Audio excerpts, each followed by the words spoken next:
তো আমি ইসলামী ছাত্র শিবিরকে অনুরোধ করব, গতবার যেভাবে হয়েছিল সোহরাওয়ার্দী উদ্যান আমার থাকার সৌভাগ্য হয়েছিল, এই একটা দিন আমার কাছে মনে হয় ইসলামী ছাত্র শিবিরের সবাই একসাথে থাকতে চায় এবং আমিও একসাথে থাকতে চাই সবার সাথে। মানে এলইডিতে দেখে আসলে মন ভরে না। মানে এই দিনটা ইসলামী ছাত্র শিবিরের অনুষ্ঠানে আসলে আমার নিজের বয়স 15 বছর কমে যায়। আমি ইসলামী ছাত্র শিবিরের সকলকে ধন্যবাদ এবং অভিনন্দন জানাতে চাই। কারণ হচ্ছে জুলাই গণ অভ্যুত্থানে তাদের যেই ভূমিকার জন্য আজকে এখানে দাঁড়ায় একটা নতুন দেশে, একটা নতুন স্বাধীন জায়গায় আমি অন্তত বক্তব্য রাখতে পারছি, এটা আমি বিশ্বাস করি। এবং বাংলাদেশের মানুষ বিশ্বাস করুক আর নাই করুক, মানুক আর নাই মানুক, ইতিহাসে লিপিবদ্ধ করুক অথবা নাই করুক, ইহাই সত্য, নতুন বাংলাদেশ, নতুন স্বাধীনতার পিছনে যাদের সবচেয়ে বড় অবদান ছিল তার নাম ইসলামী ছাত্র শিবির। ফ্যাসিস্ট শেখ হাসিনা পালিয়ে গেছে, কিন্তু সেই ফ্যাসিজমটাকে আমরা এখনো দূর করতে পারি নাই।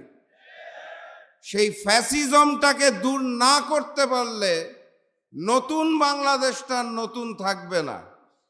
সেই নতুন বাংলাদেশটার মধ্যে আবরার ফাহাদদেরকে বারবার জীবন দিতে হবে, আমার ভাই হাদিকে বারবার জীবন দিতে হবে। কিন্তু আমরা তো অগাস্ট মাসের 5 তারিখেই শপথ নিয়েছিলাম, এই নতুন বাংলাদেশে নতুন করে আর কোনো স্বৈরাচার থাকবে না।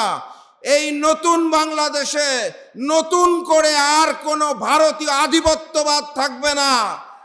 এই নতুন বাংলাদেশ হবে ন্যায়ের বাংলাদেশ, মানবতার বাংলাদেশ, ইসলামের বাংলাদেশ এবং কোরআনের বাংলাদেশ। সেখান থেকে বিচ্যুত হওয়ার আমাদের কোনো সুযোগ নাই। 90% মুসলমানের দেশ। আমি প্রায়শই একটা বক্তব্য শুনি, একটা স্লোগান শুনি যে কোরআনের আলো ঘরে ঘরে জ্বালো, ইসলামের আলো ঘরে ঘরে জ্বালো। আমি প্রায় এই স্লোগানটা শুনি, আপনারা শুনেন নাকি?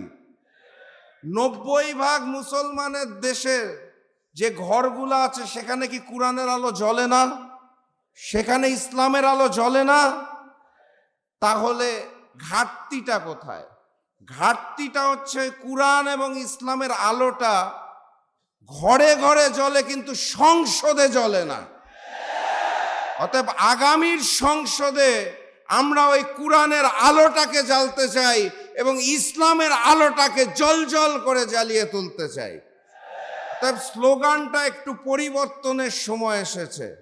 কোরআনের আলো সংসদে জ্বালো, ঘরে ঘরে জ্বলছে আলহামদুলিল্লাহ। ইসলামের আলো সংসদে জ্বালো। আমি ইসলামী ছাত্র শিবিরকে যেটা বলতে চাই, অনুরোধ করতে চাই, আমাকে ডাকার সময় তারা বলেছিল যে মানসিকভাবে আমি সহযোগিতা দেই। বাস্তবতা হচ্ছে ইসলামী ছাত্র শিবির আমাদের মতো মানুষদেরকে মানসিকভাবেও সহযোগিতা দেয়, শারীরিকভাবেও সহযোগিতা দেয়। কারণ তারাই হচ্ছে শহীদি কাফেলা, তারাই হচ্ছে ভ্যানগার্ড, যারা যুগে যুগে বারবার শহীদ হয়ে বিপদের সময় এই বাংলাদেশকে রক্ষা করেছে। এবং আগামীর বাংলাদেশ গড়ার ক্ষেত্রে এই ইসলামী ছাত্র শিবিরে নীতিবান এবং আদর্শকে বুকে ধারণ করে নতুন বাংলাদেশ গড়ে তুলবে, এটা আমি বিশ্বাস করি আমার জায়গা থেকে। সংগ্রামী সাথী এবং বন্ধুগণ, অনেক বড় বড় অতিথি আমার সামনে বসে আছে। আমি এত সময় নিয়ে নিলে হবে না, জুম্মাবার। আমি বক্তব্য দীর্ঘায়িত করব না। আমি শুধু ওই বলিষ্ঠ শপথটা শুনতে চাই, ওই উজ্জ্বল চকচকা দৃষ্টিটা দেখতে চাই, যেই জায়গাটাতে ইসলামী ছাত্র শিবির ভ্যানগার্ড হিসেবে, শহীদি কাফেলা হিসেবে প্রথম কাতারে দাঁড়াবে এবং আগামীর বাংলাদেশকে গড়ে তোলার জন্য, আগামীর নেতৃত্বকে গড়ে তোলার জন্য আজকে যেভাবে জাহিদ ভাই আছে সেভাবে অন্যান্য ভাইরা দায়িত্ব নিয়ে এগিয়ে আসবে। আমরা আমাদের জায়গা থেকে ইসলামী ছাত্র শিবিরের সাথে ছিলাম, আছি এবং থাকবো ইনশাআল্লাহ। সর্বশেষ কথা, পুরাতন জালেম চলে গেছে, নতুন জালেম চলবে না। ভারতীয় আধিপত্যবাদ চলবে না। আগামীর সংসদ ইসলামের এবং কোরআনের সংসদই হবে। এর জন্য যদি আবু সাইদের মতো রক্ত দিতে হয়, আমরা সবাই রক্ত দেব। এর জন্য যদি প্রয়োজন হয়, আমার ভাই হাদির মতো আমরা প্রতিবাদ করব। আমরা সবাই একমত। তাহলে সেই শপথ নিয়ে আজকে বাড়ি ফিরবেন।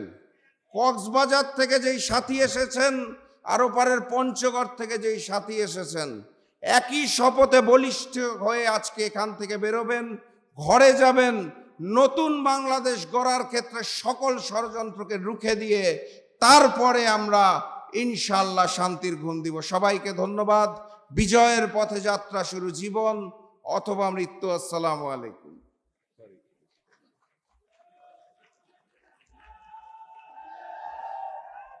সংগ্রামী সদস্য ভাইয়েরা, এই পর্যায়ে শুভেচ্ছা বক্তব্য। আমাদের যে বীর চট্টলার সন্তান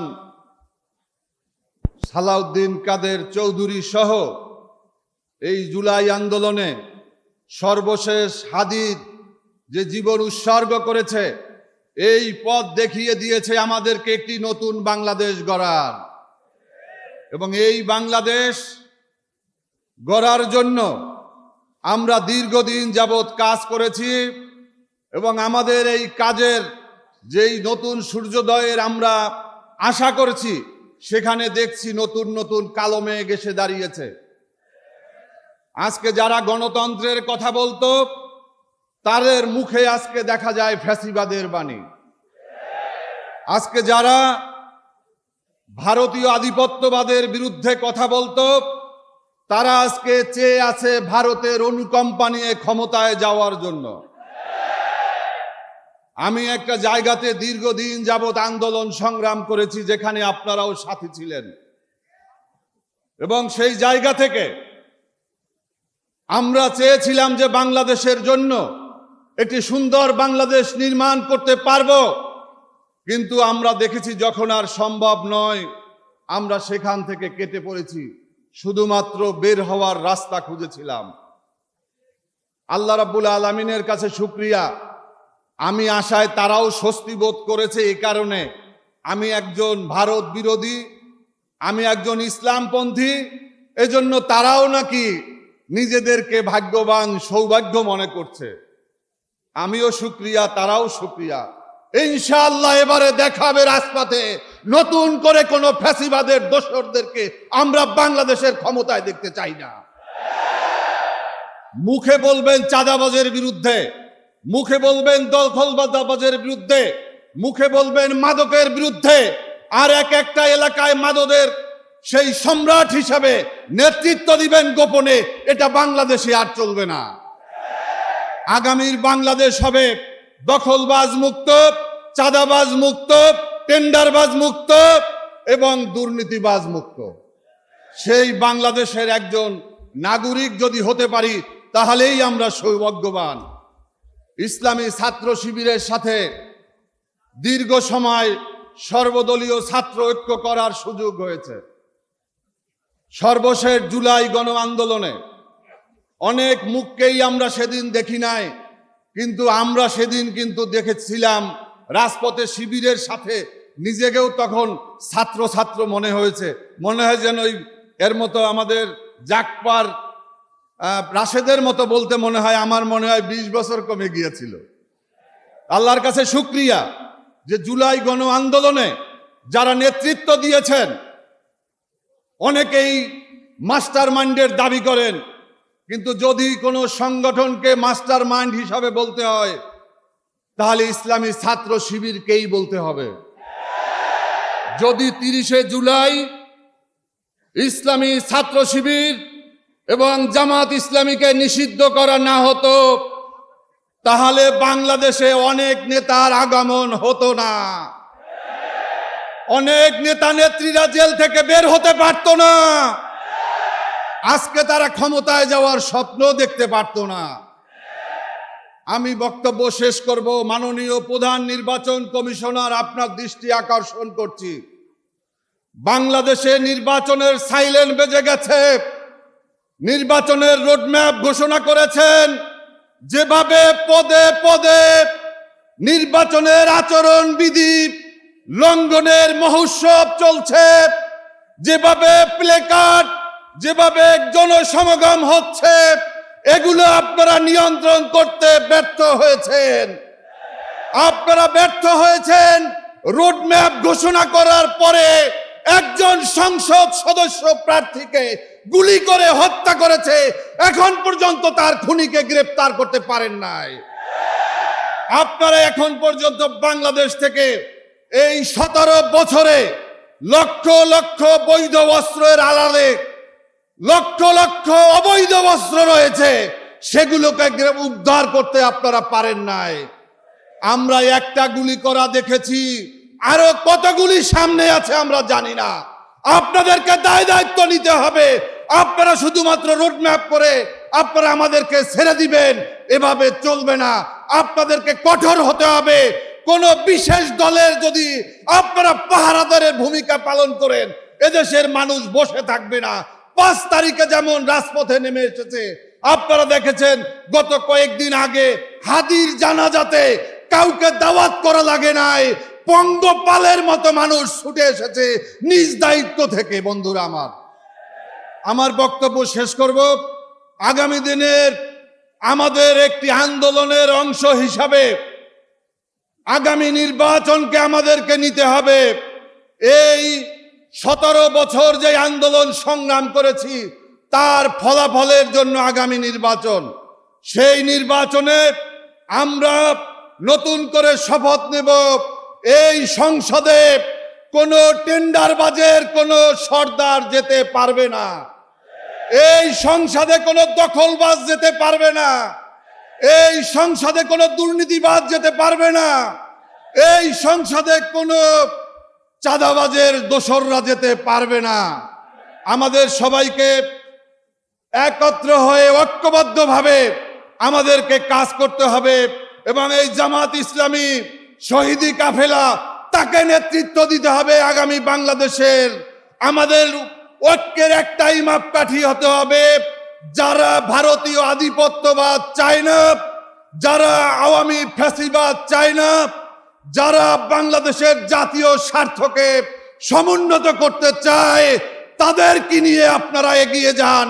সবাইকে ধন্যবাদ।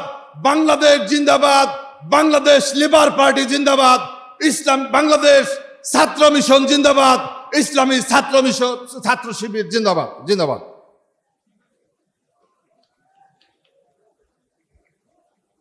ধন্যবাদ জানাচ্ছি ডাক্তার মুস্তাফিজুর রহমান ইরান ভাইকে। প্রিয় উপস্থিতি, আমাদের সাথে অসংখ্য রাজনৈতিক দলের সম্মানিত অতিথিবৃন্দ উপস্থিত রয়েছেন। আজকের জুমাবার হওয়ার কারণে সকলের বক্তব্য আমরা শুনতে পারছি না, এই জন্য ক্ষমা প্রার্থনা করছি। আমাদের সাথে এসে উপস্থিত হয়েছেন শহীদি কাফেলার প্রথম কেন্দ্রীয় সভাপতি মীর কাশেম আলী মিন্টু ভাইয়ের সন্তান, দীর্ঘদিন ধরে জালিমের কারাগারে যিনি গুম অবস্থায় ছিলেন, ব্যারিস্টার আরমান ভাই আমাদের সাথে উপস্থিত হয়েছেন। প্রোগ্রামের পক্ষ থেকে ভাইকে আমরা শুভেচ্ছা জানাচ্ছি। প্রিয় সদস্য ভাইয়েরা, আমাদের সাথে বিদেশ থেকে বিভিন্ন দেশের প্রতিনিধিরা আমাদের আজকের এই সদস্য সম্মেলনে যোগদান করেছেন। আমরা সকলের কাছ থেকে হয়তো আপনাদের উদ্দেশ্যে কথা শুনতে পারলে, তাদের কাছ থেকে কথা শুনতে পারলে খুবই ভালো। সংগঠন কি এটা খেলাধুলা পেয়েছে?